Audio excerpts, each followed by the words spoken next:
the slide with my daughter when a little boy ran up to me. "Mister," he asked, "can I have your daughter?" Chalking it up to dumb kid talk, I just laughed. "She's my whole world, buddy. Can't just give her away." He looked me dead in the eye. "So, what if she died? Would you be sad then?" I scooped up my daughter, feeling a cold dread crawl up my spine. I'd never seen this kid before. This playground was a community project. I knew pretty much every little brat who came to play here. My gut screamed that this kid was a scout for some scumbag kidnapper. I got my daughter the hell out of there. Back home, I laid down the law. Stay away from that playground for a while. Don't go near that boy. And for fuck's sake, don't take any candy from him or go anywhere with him. My daughter just nodded, her eyes wide. A few days later, my daughter drops a bombshell. She saw the boy leading the daughter of the woman who runs the bakery across the street away somewhere. She'd thought about following, but she remembered what I said and chickened out. The bakery is run by a single mom named Hannah and her 4-year-old Katie. She's divorced and everyone in the neighborhood knows she has it tough, so we all try to look out for her. I immediately called Hannah, but the call went straight to voicemail. She must have been out on a cake delivery. About an hour and a half later, Hannah burst into my diner like a goddamn hurricane, wild-eyed and frantic. She grabbed my daughter by the shoulders. "Where's Katie? Tell me!" My daughter was so scared she could barely speak. I told Hannah to call 911 right away, then went with her to search. But the trail went cold the second they crossed the main road. The cops were on it, fast. Using my description and footage from nearby security cameras,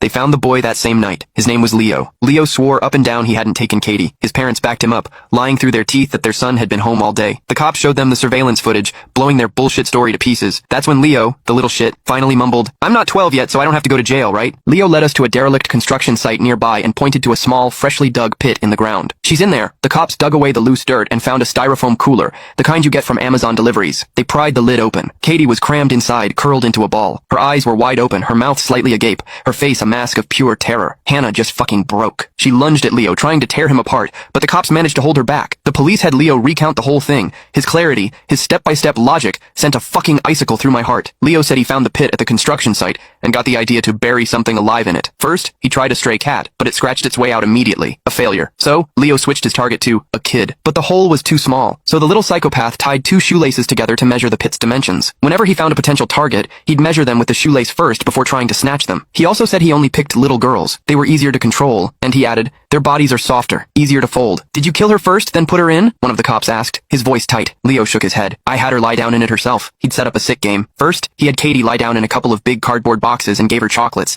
making her think it was all for fun. Then, he told her to get into the styrofoam cooler he'd placed in the pit. Katie, trusting him completely, did it without a second thought. Once she was in, I put the wooden board over the top, stacked a few bricks on it, and started burying it. Leo said Katie started struggling, so he jumped on top of the board and stomped on it a few times until she stopped moving. Hannah didn't even make it through the whole story before she collapsed. The cops rushed her to the hospital.